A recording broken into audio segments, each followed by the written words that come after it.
Welcome, and we're continuing on with our look at sociological theories of criminality.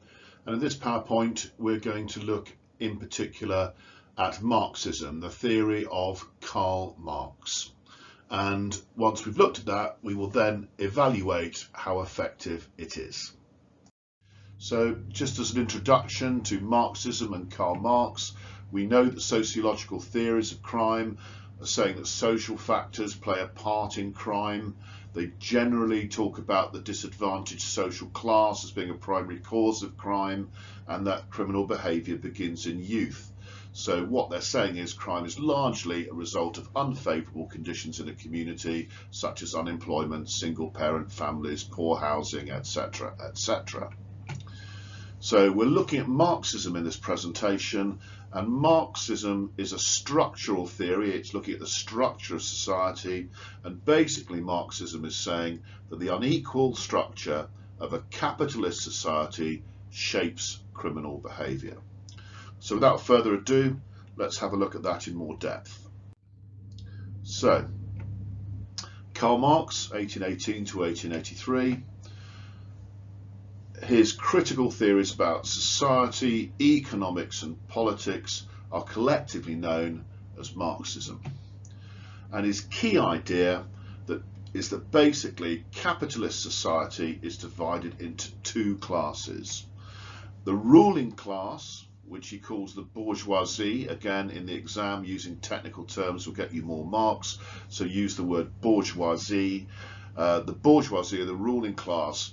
They own the businesses, the banks, the land, etc., which Marx refers to as the means of production. They are the owners of everything. And underneath the bourgeoisie, such as this lot, you've got the working class or the proletariat. Again, use that word proletariat. Those are the people that work for the bourgeoisie, and Marx argues that the capitalists, the bourgeoisie, exploit the proletariat to make a profit. So this group here, the bourgeoisie, the upper classes, the ones that own the land, that own the businesses, exploit this group, the working class, the ones that labour in their factories, that labour for them, and the bourgeoisie get rich on the work of the proletariat who remain relatively poor. Now there's a link here. Obviously if you're watching this on my YouTube channel you won't be able to use the link, but if you Google Marxism in a minute, there's a very good YouTube clip that you can watch which will help you. So I'd recommend that to you. Moving on. So Marxist views of crime and the law have three distinct elements. First element is that capitalism causes crime. And again, I'm going to look at each of these three in more detail as we go through. So Marx argues that the capitalist society causes crime to happen.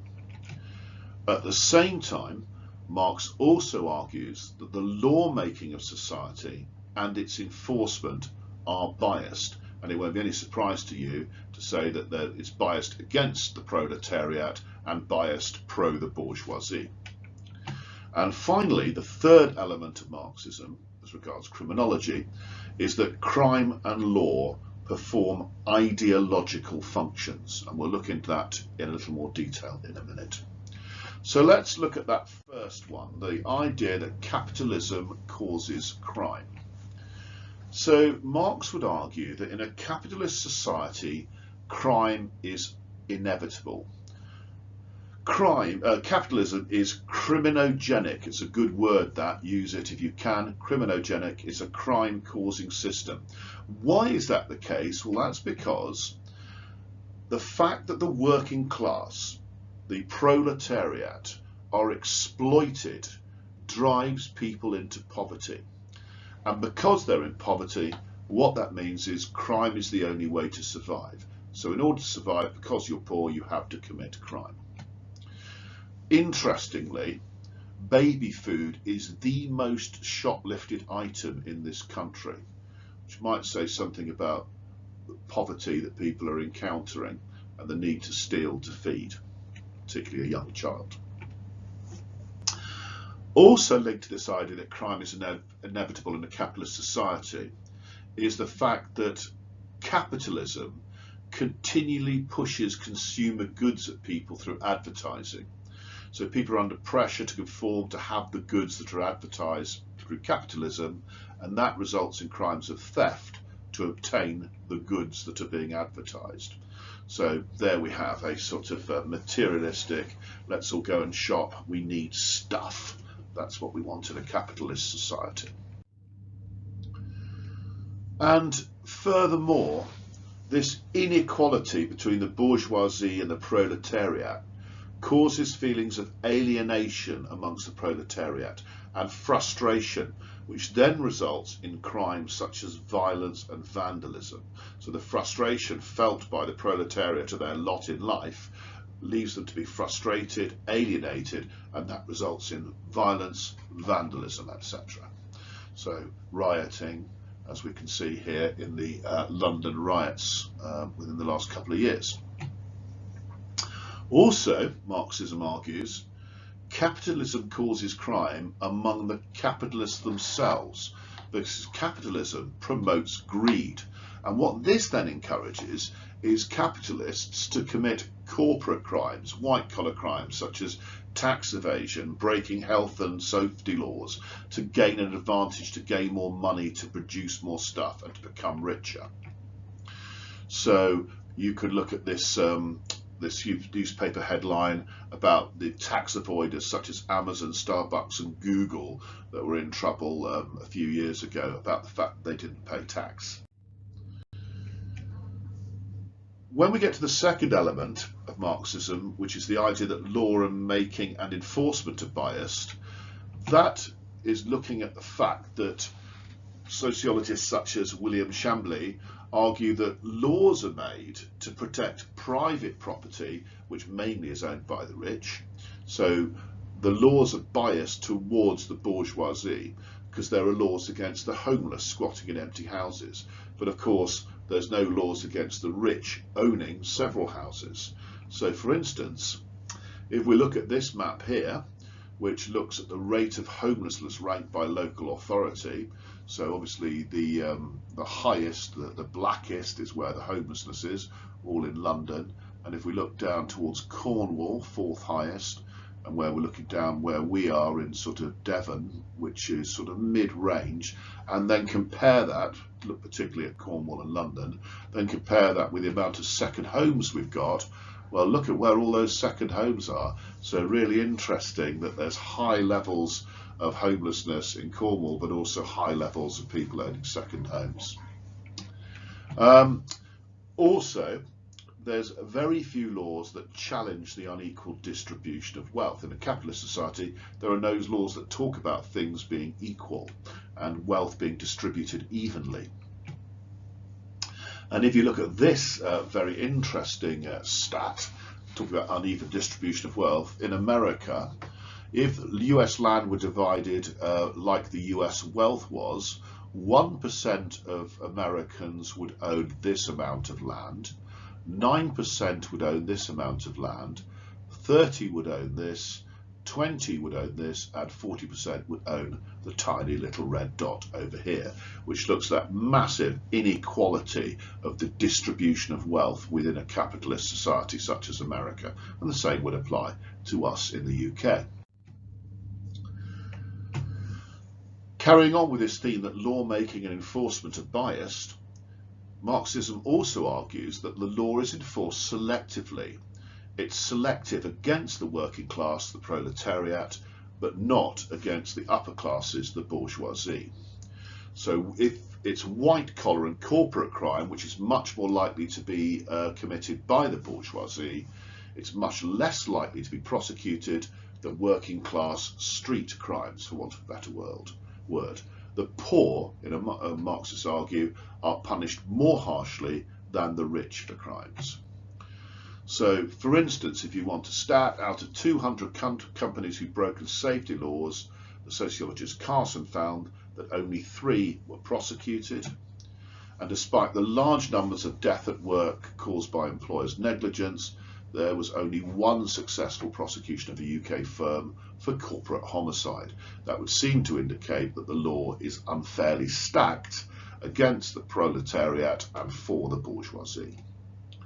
And it would be true to say that corporate crime is often punished less severely, often with punishments more like big fines rather than jail sentences.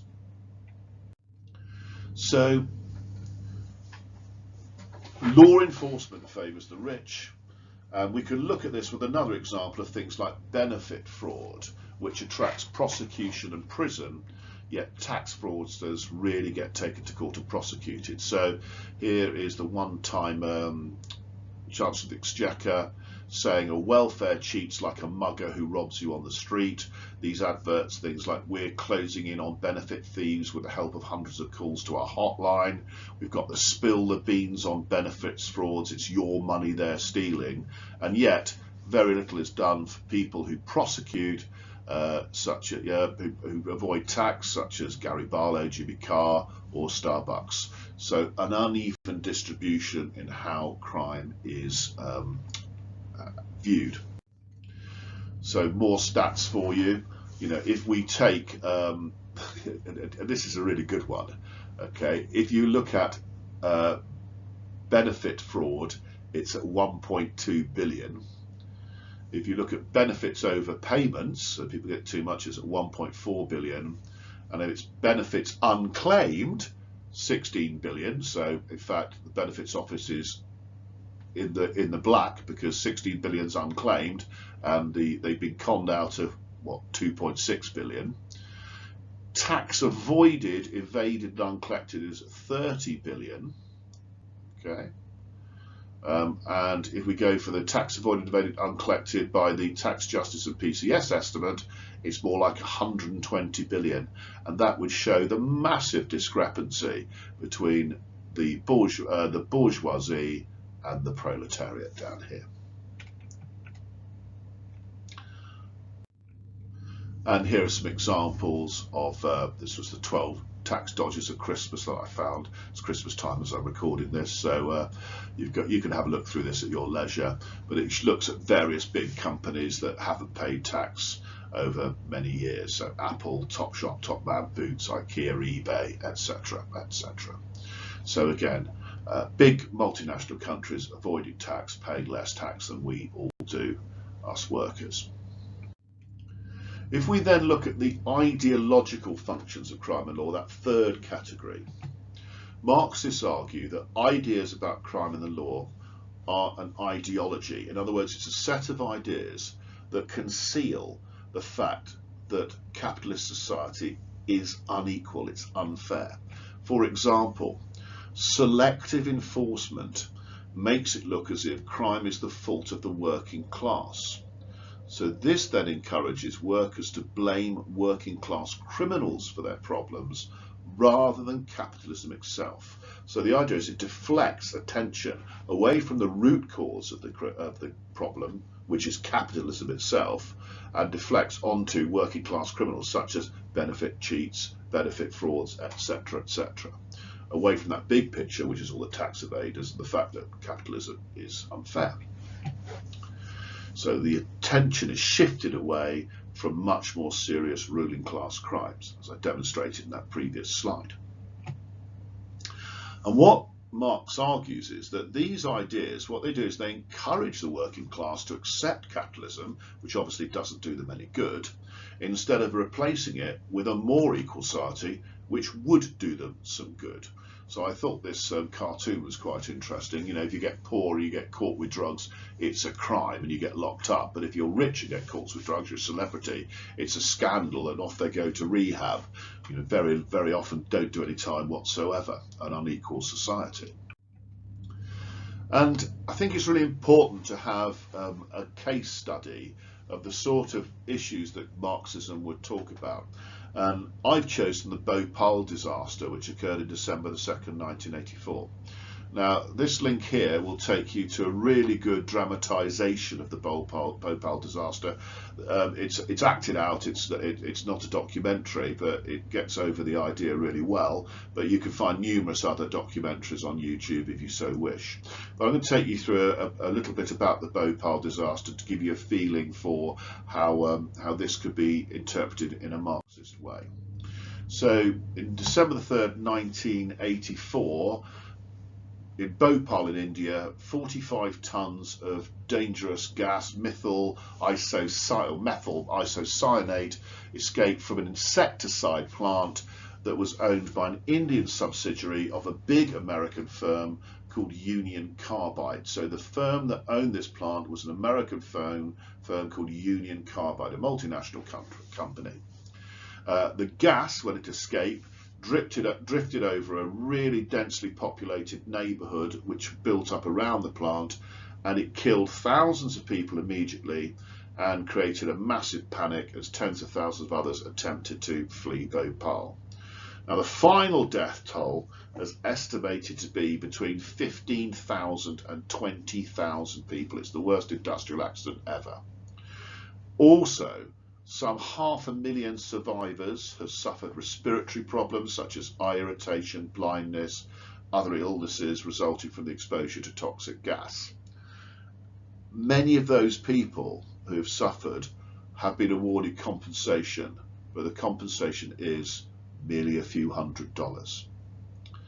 Now, investigations later established that the cause for the leak was the substandard operating and safety procedures at the understaffed plant that led to the catastrophe. So basically it was negligence that led to the disaster. And in 1998 the factory site was actually turned over to the Indian state of Madhya Pradesh. So it was turned over to the Indian government. In the early 21st century, there's still more than 400 tons of industrial waste present on the site, despite continued protests and attempts at bringing those responsible to court. The Dow Chemical Company, which bought out Union Carbide in 2001, has never been taken to court. The Indian government hasn't cleaned the site. We've got soil and water contamination in the area, and that's still being blamed for chronic health problems and high instances of birth defects in the area's inhabitants. In 2004, the Indian Supreme Court ordered the state to supply clean drinking water to the residents of Bhopal because the groundwater was completely contaminated. And finally, in 2010, several former executives of Union Carbide's Indian subsidiary, notice all of whom were Indian citizens, were convicted by a Bhopal court of negligence in the disaster. Notice that no Americans, those who own the company, the real owners, have ever been prosecuted or convicted. They were prosecuted without being convicted. So why did Union Carbide set up that Bhopal plant in India and not America? Well, the answer is because the pollution controls were less rigid in India than the USA. So you could argue the Indian government has something to blame there, but you could argue that the USA USA company were also negligent in sort of allowing it to go. So the Indian state was obviously supporting developments in the interests of allowing profits to be made. So what would Marxists say about this? Well, they point out that none of the company's USA directors have been convicted of negligence, despite that massive death toll. And Marxists would argue that the company owners are the true criminals in this scenario, not the people that have been prosecuted. So that gives you a good idea of corporate negligence and how you can argue this from a Marxist perspective. So when it comes to evaluating the effectiveness of Marxism, its strengths, well, it provides an explanation for crime that covers all social classes and also a variety of offences. It also highlights the impact of selective law enforcement and how white-collar crime is under-policed. So two really good strengths there. And it also demonstrates how the law reflects differences in power between the social classes and how inequality in society could lead to criminal behaviour. So again, another good strength there. So let's now look at the weaknesses of Marxism. There are a few. So the first limitation we have is that because Marxism focuses so much on class inequality, it actually ignores other inequalities that are also possibly linked through to crime, such as inequalities within gender and particularly ethnicity. And that's an issue for Marxism. By focusing on class, it doesn't deal with other inequalities such as gender, ethnicity. It also overpredicts the amount of crime in working class communities. I mean, not all poor people commit crime, and Marxism appears to imply that this is the case, and it's just not true. Also, not all capitalist societies have high crime rates. So if we take the examples of Japan and Switzerland, they have actually very low crime rates, far lower than the USA, which is often touted as an example by Marxism. And finally, it could be true to say that prosecutions for corporate crimes do occur, which Marxism appears to imply doesn't happen very often. So you could use examples such as the Wolf of Wall Street, etc., Bernie Madoff, or Bernie Madoff and his Ponzi scheme as an example of that. So corporate crimes are prosecuted. So that concludes our PowerPoint on Marxism. Hope you found it useful, and I'll see you soon. Take care. Goodbye.